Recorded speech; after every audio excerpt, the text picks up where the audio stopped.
धर्म की राजनीति बंद करो, हिंदू मुसलमान की राजनीति बंद करो। বিজেপির বিরুদ্ধে ধর্ম নিয়ে রাজনীতির অভিযোগ জেনজি নেতা অভিজিতের।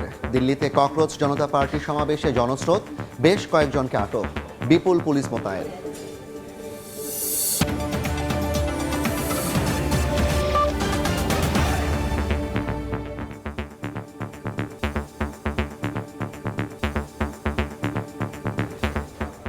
আন্তর্জাতিক সময়ের সঙ্গে আছি আমি জাফর সাদিক।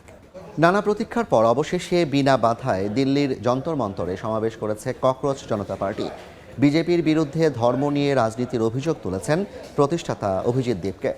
পরিস্থিতি মোকাবিলায় বিপুল সংখ্যক পুলিশ মোতায়েন করা হয়েছে। এরই মধ্যে হরিয়ানা থেকে দিল্লি যাওয়ার পথে কয়েকজন সিজেপি কর্মীকে আটকের তথ্য দিয়েছে ভারতীয় গণমাধ্যম। हिंदू मुसलमान की राजनीति बंद करो। ভারতের দিল্লির যন্তর মন্তর চত্বরে সমবেত হল অনলাইন ব্যঙ্গাত্মক আন্দোলন ককরোচ জনতা পার্টির সমর্থকরা। নিট ও এসবিএস এর মতো সরকারি চাকরির পরীক্ষার প্রশ্নপত্র ফাঁসের ঘটনায় ভারতের কেন্দ্রীয় শিক্ষামন্ত্রীর পদত্যাগের দাবিতে ওঠা প্রতিবাদ বিক্ষোভের নেতৃত্ব দিচ্ছেন সিজেপির প্রতিষ্ঠাতা অভিজিৎ দীপকে। তার সঙ্গে লাদাখের সমাজকর্মী সোনম ওয়াংচুক সহ একাধিক অধিকার কর্মীর যোগ দেওয়ার কথা জানা গেছে। এ সময় নিজের বক্তব্যে বিজেপির বিরুদ্ধে ধর্ম নিয়ে রাজনীতির অভিযোগ তুলেছেন অভিজিৎ। এদিকে এই বিক্ষোভকে কেন্দ্র করে রাজধানী জুড়ে নিশ্ছিদ্র নিরাপত্তা বলয় তৈরি করেছে দিল্লি পুলিশ। প্রধানমন্ত্রী নরেন্দ্র মোদী, স্বরাষ্ট্রমন্ত্রী অমিত শাহ এবং শিক্ষামন্ত্রীর বাসভবনের বাইরে নিরাপত্তা বাড়ানো হয়েছে। বিক্ষোভকারীদের সঙ্গে কোনো রকম সংঘাতে না জড়িয়ে আলোচনার মাধ্যমে পরিস্থিতি শান্ত রাখার নির্দেশনাও দেয়া হয়েছে। আন্দোলনকারীদের পক্ষ থেকেও কর্মীদের জন্য বিশেষ কিছু করণীয় ও বর্জনীয় নিয়ম জারি করা হয়েছে। উস্কানিমূলক কোনো ফাঁদে পা না দিয়ে পুলিশকে ফুল দিয়ে শান্ত ও অহিংস উপায়ে প্রতিবাদ জানানোর আহ্বান জানিয়েছেন সংগঠনের মুখপাত্ররা। আম আদমি পার্টি সহ বিভিন্ন দলের ছাত্র সংগঠনও এই আন্দোলনে মাঠে নামছে বলে গোয়েন্দা সূত্রের বরাতে জানিয়েছে ভারতীয় গণমাধ্যম ইন্ডিয়ান এক্সপ্রেস।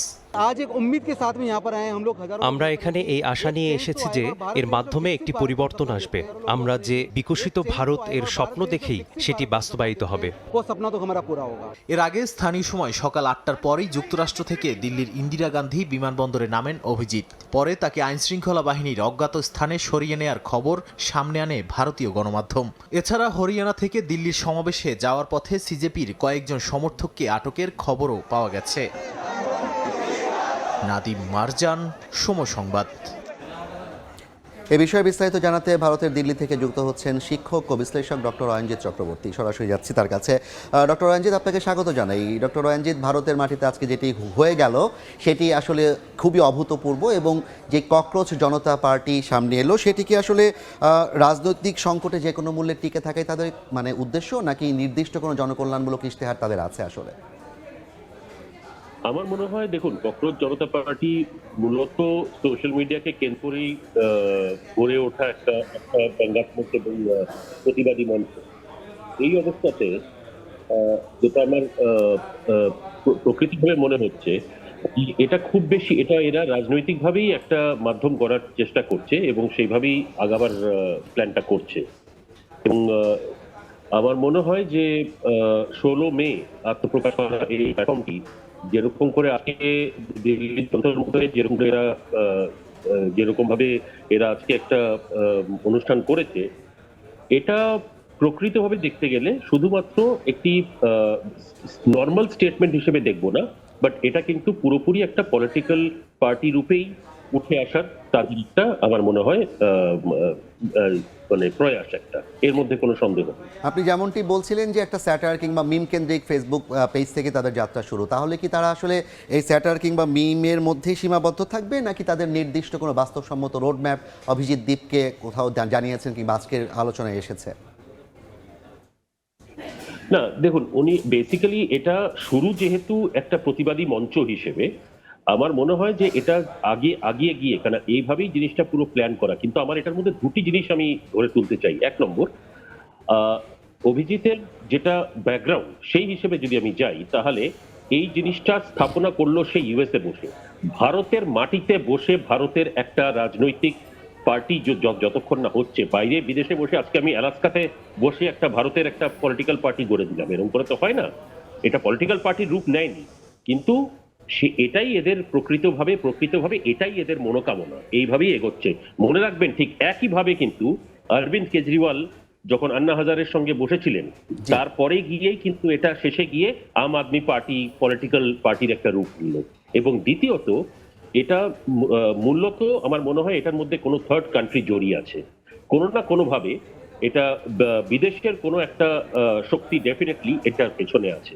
কারণ এটা কিন্তু কোনো পলিটিক্যাল পার্টি রূপ হিসেবে আসা ঠিক আছে, কিন্তু এটা কতটা সত্যি মানুষের জন্য, কাজের জন্য আসা, সেটা একটা বড় প্রশ্নচিহ্ন হিসেবে আমি মনে করি। আপনি থার্ড পার্টির কথা বলেন, সেটি নিয়ে আমরা আলাপ করবো। তার আগে যদি মানুষের কথা বলছিলেন, আজকে তারা ভারতে বর্তমানে যে শিক্ষা ব্যবস্থা নিয়ে এক ধরনের আলোড়ন চলছে, সেখানে তারা শিক্ষামন্ত্রীর পদত্যাগ দাবি করেছেন। শিক্ষামন্ত্রীর পদত্যাগের এই দাবিটা আসলে কতটা বাস্তবসম্মত, আর যদি এই দাবি বাস্তবায়ন না হয় তাহলে তাদের ভবিষ্যৎ কি দাঁড়াবে সিজেপির? দেখুন, এক নম্বর, যেই দুটো ওই কোয়েশ্চেন পেপার লিক নিয়ে যেই জিনিসগুলো হয়েছে এখানে ভারতে, সেটার জন্য অলরেডি সরকার কিন্তু কিছু পদক্ষেপ নিয়ে নিয়েছে, এর মধ্যে কোনো সন্দেহ নেই। কিন্তু আমরা নর্মালি যেটা সবসময় ভাবি যে কোনো একটা, এটা এডুকেশন বলে না, যে কোনো ফিল্ডে কোনো একটা কিছু যদি খারাপ হয় তাহলে সেটার জন্য মন্ত্রী দায়ী। কিন্তু আমাকে আগে দেখতে হবে যে কোথায়, কোন জায়গাটায় এই গাফিলতিটা হয়েছে যার ফলে এই প্রবলেমটা এসে দাঁড়ালো। সুতরাং, এবং যার জন্য প্রবলেমটা হলো তাকেই আসল সাজাটা দেওয়া উচিত, এবং আমার মনে হয় ভারত সরকার সেইভাবে এগোচ্ছে। তবে এটা আমার মনে হয় না কোনোভাবেও এই ধরনের মুভমেন্ট বা এই ধরনের কোনো একটা প্রতিবাদী মঞ্চ, ব্যঙ্গাত্মক প্রতিবাদী মঞ্চ কোনোভাবেই সফল হতে পারবে। এটা শুধুমাত্র, হ্যাঁ এটা ঠিক যে সরকারের তরফে, কারণ না হলে আজকে এরা এটা করতেও পারতো না। আজকে যে যন্তর মন্তরে পারমিশন নিয়ে করছে এটাও সরকারই পারমিশন দিয়েছে। সুতরাং ঠিক আছে, তাদের মতামত তারা জিজ্ঞেস করছে, তার মধ্যে কোনো অসুবিধে নেই। কিন্তু আমার মনে হয় না এটাতে সরকারের কোনো প্রবলেম। আপনি বলছিলেন যে থার্ড পার্টি যুক্ত হতে পারে এবং বিদেশে বসে রাজনৈতিক দল গঠনের একটা প্রচেষ্টার কথা আপনি জানাচ্ছিলেন। আমরা আজকে দেখলাম আম আদমি পার্টি সহ বেশ কিছু দলের ব্যাপারে আলোচনা হচ্ছিল, তারাও যুক্ত হতে পারে। মূলধারার যে রাজনৈতিক দলগুলো, তারা কি সিজেপির সাথে যুক্ত হওয়ার কোনো সম্ভাবনা কিংবা সুযোগ আপনি দেখছেন কিনা? না, আমার মনে হয় না কোনো ধরনের কোনো সুযোগ। মূল ভারতের রাজনৈতিক স্তরে যারা যে পার্টিগুলো আছে, আমার মনে হয় না কেউ এটার মধ্যে কোনোভাবেও জয়েন করবে। হ্যাঁ, দু একটা অপোজিশন পার্টির থেকে হয়তো সাপোর্ট আসলেও আসতে পারে, কিন্তু সেটার এখনো কোনো সামনে আসেনি কিছু। এটা কি সরকার বিরোধী আন্দোলনের দিকে রূপ নিতে পারে? আমি ঠিক সরকার বিরোধী এই মুহূর্তে বলবো না, তবে হ্যাঁ, যেটা ওরা চাইছে সেটা হচ্ছে এই মুহূর্তে এই এডুকেশনের এই যেই প্রবলেমটা হয়েছে সেটাতে মন্ত্রীর পদত্যাগ চাইছে। কিন্তু আমার মনে হয় যে এই ইস্যুটা শুধুমাত্র তাদের ইস্যু নয়। আজকে এই এডুকেশন মিনিস্টারের পদত্যাগ চাইছে, কালকে হয়তো অন্য কিছু চাইতে পারে। সুতরাং আমাকে এর পেছনে দেখতে হবে, পেছনে যদি দেখি শেষ করতে চাই আমরা। আপনি রাজনৈতিক সম্প্রতি যে ভারত উপমহাদেশে আমরা বেশ কয়েকটি জেনজি মুভমেন্ট দেখেছি, বাংলাদেশে হয়েছে, নেপালে হয়েছে, ভারতীয় জেনজি মুভমেন্ট নিয়ে এক ধরনের আলাপ হচ্ছে। বিজেপি সরকার এই বিষয়টাকে কিভাবে দেখছে এবং কিভাবে ভাবছে তারা? আমার মনে হয়, দেখুন, এটা আমি আবার যেটা বলবো যে এই যে নেপালে হলো, তারপরে আরো যেইগুলো দেশে হলো, এখন সব মিলিয়ে যদি আমরা দেখি তাহলে এটা জেনজি মুভমেন্টটা ঠিক আছে, কিন্তু জেনজি মুভমেন্টটা আমি আবার রিপিট করছি, তৃতীয় বিশ্ব একটা শক্তির কাজ আছে এটার মধ্যে, যে দক্ষিণ এশিয়াকে কিছু না কিছু ভাবে যাতে একটা আলোড়ন সৃষ্টি করা যায় এবং শান্তিটা না বজায় রাখতে চাওয়া হয়, এই ধরনের একটা প্রকৃতি নিয়ে বিশ্বের একটা তৃতীয় দেশ এটার মধ্যে খেলছে। তবে এইটুকু বলে দিতে পারি যে ভারত সরকারের তরফ থেকে এটাতে কোনো প্রবলেম নেই। এই ধরনের জিনিসে আমরা একটা ডেমোক্রেটিক ওয়েতে বাস করি, এবং আমার মনে হয় যে এটাতে এর আগেও দু একটা ঘটনা এরকম ঘটেছে, কিন্তু এটা নিয়ে কখনো কোনো বড় কোনো গভর্নমেন্টের কোনো অসুবিধা হবে বলে আমি একেবারেই মনে। জি, অনেক ধন্যবাদ জানাচ্ছি ডক্টর রাজিদ আপনাকে। আপনার সাথে আমরা পরবর্তীতে আবার যুক্ত হব। আমাদের সঙ্গে যুক্ত ছিলেন ডক্টর অয়নজিৎ চক্রবর্তী। তিনি জানাচ্ছিলেন ভারতে যে সিজেপি অর্থাৎ ককরোচ জনতা পার্টির আজকের যে মুভমেন্ট সে বিষয়ে বিস্তারিত। ভারতের রাজনীতিতে ঝড় তোলা ককরোচ জনতা পার্টি সিজেপির 3 জন মুখপাত্র প্রকাশ্যে এসেছেন। দলটির প্রধান মুখপাত্র অনুসন্ধানী সাংবাদিক সৌরভ দাস, রাজনৈতিক গবেষক বিজেতা দাহিয়া ও সাবেক ম্যানেজমেন্ট কনসালটেন্ট আশুতোষ রাঙ্কা মুখপাত্রের দায়িত্ব সামলাচ্ছেন। গতানুগতিক রাজনৈতিক ধারার বাইরে গিয়ে সিজেপির এমন নেতৃত্ব নির্বাচন শুরু থেকেই রাজনীতিতে আলোচনার জন্ম দিয়েছে। তারা প্রত্যেকেই মিডিয়া কন্টেন্ট তৈরি, গবেষণা ও সামাজিক অ্যাক্টিভিজমের মাধ্যমে পরিচিত ও প্রভাব তৈরি করেছেন। ভারতের রাজনীতিতে জিএনজি ঝড়ের নাম এখন ককরোচ জনতা পার্টি বা সিজিপি। নেট দুনিয়া কাঁপানো তরুণদের প্ল্যাটফর্মটি এখন সম্মুখ রাজনীতি। বুধবার দিল্লিতে সাংবাদিক সম্মেলন করে সিজিপির 3 জন মুখপাত্র। ক্লাব অফ ইন্ডিয়াতে আয়োজিত ব্রিফিংয়ে সিজিপির মুখপাত্র সৌরভ দাসের পাশাপাশি উপস্থিত ছিলেন বিজেতা দাহিয়া এবং আশুতোষ রাঙ্কা। এই 3 তরুণকে নিয়ে দেশটিতে চলছে তুমুল আলোচনা। সৌরভ দাস, যিনি বাঙালি পরিবারের সন্তান, পেশায় অনুসন্ধানী সাংবাদিক, দীর্ঘদিন ধরে আইনি, বিচার বিভাগীয় এবং সামাজিক বিভিন্ন ইস্যুতে মাঠ পর্যায়ে রিপোর্টিং এর অভিজ্ঞতা রয়েছে তার। এর আগে 2025 সালের নভেম্বরে ইন্ডিয়া গেটে আয়োজিত দূষণ বিরোধী আন্দোলনেও অগ্রণী ভূমিকা রেখেছিলেন সৌরভ। এবার সম্পূর্ণ নতুন এক রাজনৈতিক প্ল্যাটফর্মের প্রধান প্রতিনিধি হিসেবে নিজের দায়িত্ব পালন করছেন এই অনুসন্ধানী সাংবাদিক। দ্বিতীয় মুখপাত্র রাজনৈতিক গবেষক, লেখক ও চলচ্চিত্র নির্মাতা বিজেতা দাহিয়া, যার পারিবারিক পরিচিতি জাটল্যান্ড খ্যাত হরিয়ানার সাথে সম্পৃক্ত। পড়াশোনা করেছেন দিল্লির আইটিতে। পাওয়ার অফ ইউনিভার্স এবং to help with that job এই বই দুইটির লেখক বিজেতা। তার আরেকটি পরিচয়, তিনি বিখ্যাত ইউটিউবার ধ্রুব রাঠির সাথে রিসার্চ টিমে কাজ করেছেন। তৃতীয় মুখপাত্র আশুতোষ রাঙ্কা রাজস্থানী বংশোদ্ভূত। আইআইটি কানপুর ও লন্ডন স্কুল অফ ইকোনমিক্সের সাবেক ছাত্র। ম্যাককিনসে অ্যান্ড কোম্পানিতে কনসালটেন্ট হিসেবে কাজ করছেন। গেল বছর ভারতের জয়পুরে নিট প্রশ্ন ফাঁস সহ বিভিন্ন যুব আন্দোলনে যুক্ত হন তিনি। প্রচলিত রাজনীতির বাইরে থেকে আসা এই 3 মুখপাত্রের ব্যাকগ্রাউন্ড ভিন্ন হলেও তাদের মধ্যে রয়েছে এক চমৎকার মেলবন্ধন। তারা কেউ প্রথাগত ছাত্র রাজনীতি বা কোনো রাজনৈতিক দলের হাত ধরে উঠে আসেননি, বরং প্রত্যেকেই মিডিয়া, কন্টেন্ট ক্রিয়েশন, উচ্চতর গবেষণা ও সামাজিক অ্যাক্টিভিজমের মাধ্যমে নাগরিক সমাজে নিজস্ব পরিচিতি ও প্রভাব তৈরি করেছেন। মূলত এই ডিজিটাল শক্তি ও তরুণ সমাজের অসন্তোষকে কাজে লাগিয়েই ককরোচ জনতা পার্টি ভারতের রাজনীতিতে এক নতুন ধরনের প্রতিবাদের সূচনা করেছে। শিউলি রোজা, সময় সংবাদ। ককরোচ, তেলাপোকা, একসময় যা ছিল অপমানের শব্দ, সেটি এখন আন্তর্জাতিক সংবাদ মাধ্যমের শিরোনাম। ভারতের তরুণদের ক্ষোভ, বেকারত্ব, পরীক্ষা কেলেঙ্কারি ও রাজনৈতিক হতাশার প্রতীক হিসেবে ককরোচ জনতা পার্টিকে দেখছে বিশ্বের প্রভাবশালী গণমাধ্যম। কেউ কেউ একে ডিজিটাল বিদ্রোহ বলছে, কেউ বলছে জেনজি প্রজন্মের রাজনৈতিক জাগরণ। তবে প্রায় সবাই একমত, এটি ভারতের তরুণ সমাজের গভীর অসন্তোষের বহিঃপ্রকাশ। ভারতের শিক্ষিত তরুণদের বেকারত্ব আর সরকারের ডিজিটাল সেন্সরশিপ এখন বিশ্ব মিডিয়ার প্রধান শিরোনাম। ইন্টারনেটে গড়ে ওঠা ককরোচ জনতা পার্টির যুব অসন্তোষকে বৈশ্বিক নীতি নির্ধারকরা দেখছেন স্বৈরাচারী মানসিকতার বিরুদ্ধে এক নতুন যুগের প্রতিরোধ হিসেবে। বিশ্ব গণমাধ্যমেও উঠে এসেছে ভারতের ককরোচ জনতা পার্টির খবর। বার্তা সংস্থা রয়টার্সের বিশ্লেষণে ককরোচ জনতা পার্টিকে ভারতের জেনজি প্রজন্মের উদ্বেগ ও হতাশার প্রতিফলন হিসেবে তুলে ধরা হয়েছে। বার্তা সংস্থাটি বলছে, শিগগিরই কোটি কোটি অনুসারী অর্জন করে আন্দোলনটি সামাজিক যোগাযোগ মাধ্যমের সীমা ছাড়িয়ে বাস্তব রাজনৈতিক কর্মসূচির দিকে এগিয়েছে। কাতার ভিত্তিক সংবাদ মাধ্যম আল জাজিরা ককরোচ জনতা পার্টিকে বর্ণনা করেছে একটি ব্যঙ্গধর্মী রাজনৈতিক আন্দোলন হিসেবে। তাদের সাম্প্রতিক প্রতিবেদনে বলা হয়েছে, ভারতের প্রধান বিচারপতির ককরোচ মন্তব্যকে কেন্দ্র করে তরুণরা অপমানসূচক শব্দটিকেই প্রতিবাদের প্রতীকে রূপ দিয়েছে। ব্রিটিশ অর্থনৈতিক দৈনিক ফিনান্সিয়াল টাইমসের প্রতিবেদনে বলা হয়েছে, ককরোচ জনতা পার্টি ধীরে ধীরে একটি ব্যঙ্গাত্মক অনলাইন উদ্যোগ থেকে বাস্তব রাজনৈতিক আন্দোলনে রূপ নিচ্ছে। তাদের মতে, এই আন্দোলনের দ্রুত বিস্তার ভারতের প্রচলিত রাজনৈতিক দলগুলোর সঙ্গে তরুণদের দূরত্বকেও সামনে নিয়ে এসেছে।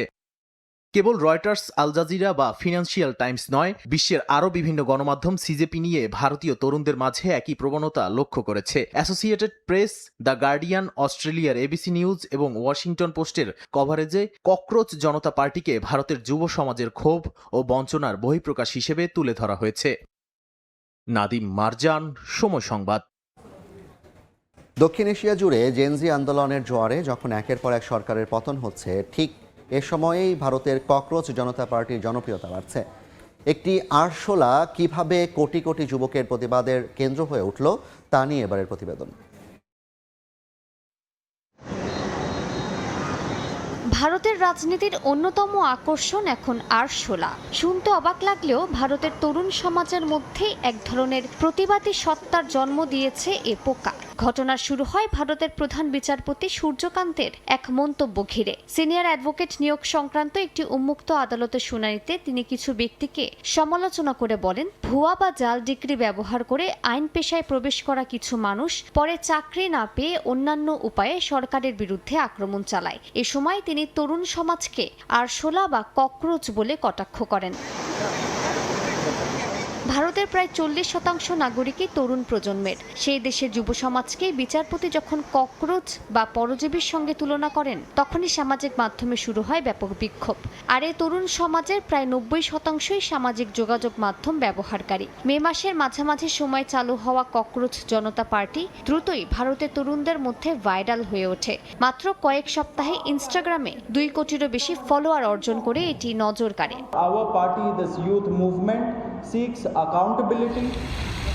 ককরোচ জনতা পার্টির প্রতিষ্ঠাতা হিসেবে রয়েছেন রাজনৈতিক যোগাযোগ কৌশলবিদ ও বোস্টন বিশ্ববিদ্যালয়ের ছাত্র অভিজিৎ দীপকে।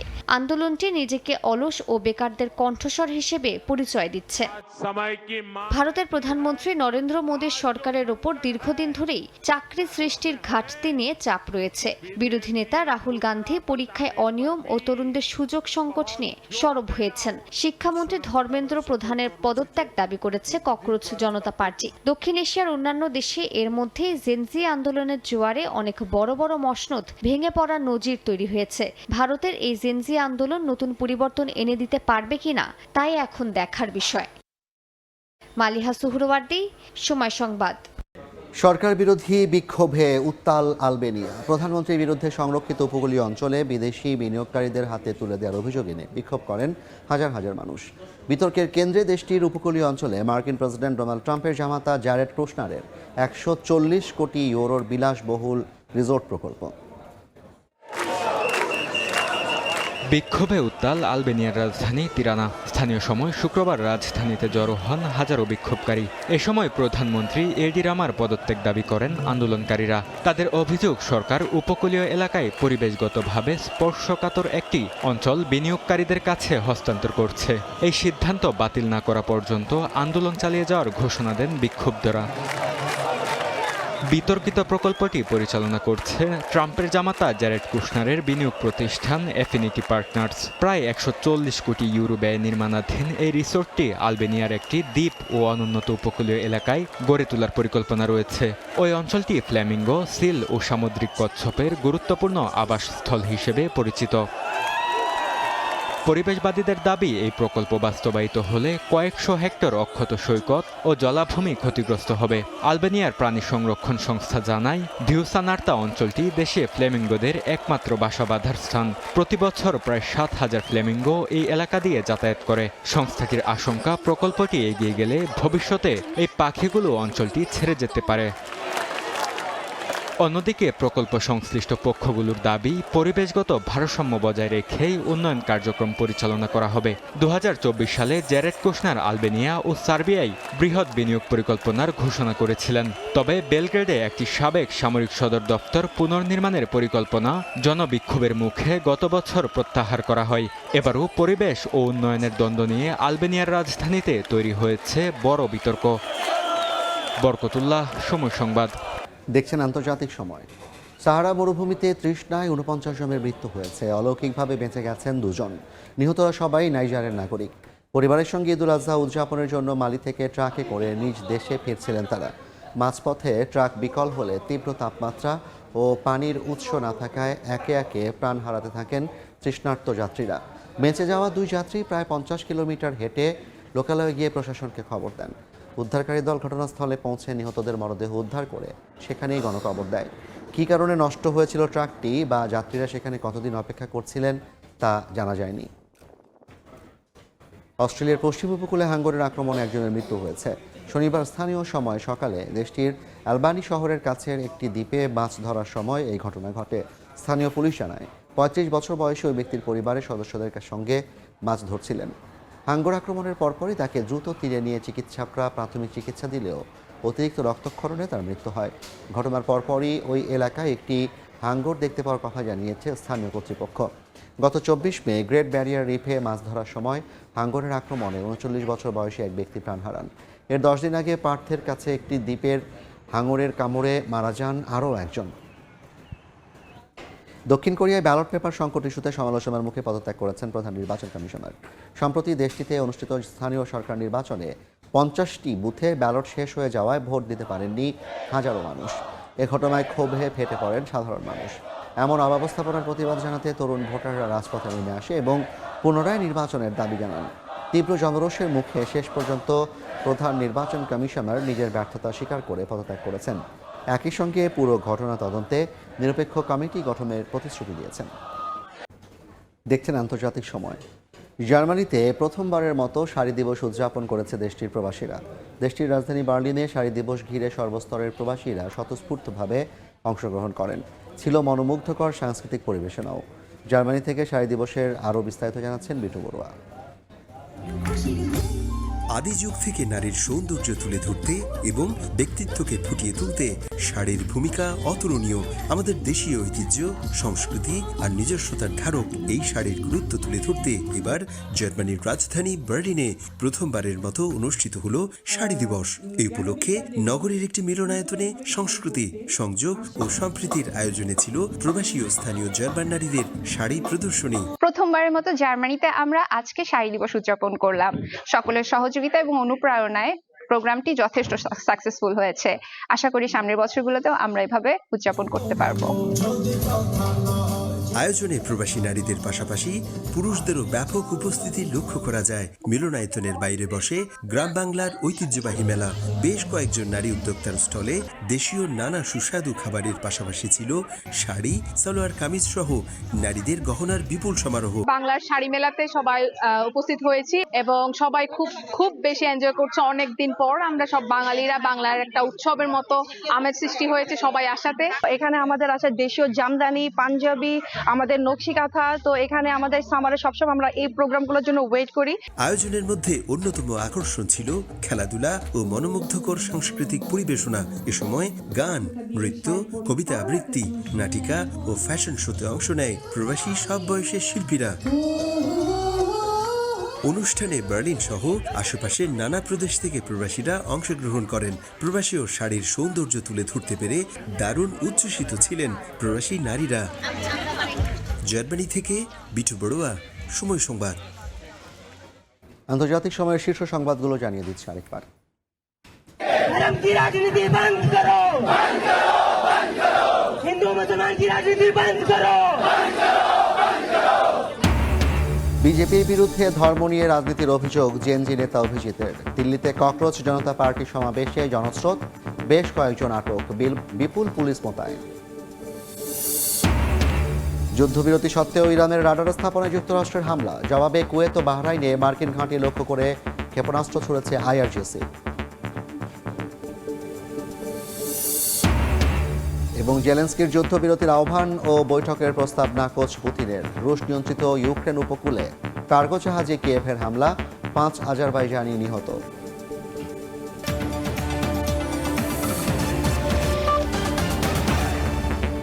এই ছিল আন্তর্জাতিক সময়। এরপর বিকেল 5টার সময় সংবাদ নিয়ে আসছি কিছুক্ষণ পর। সঙ্গে থাকুন সময়।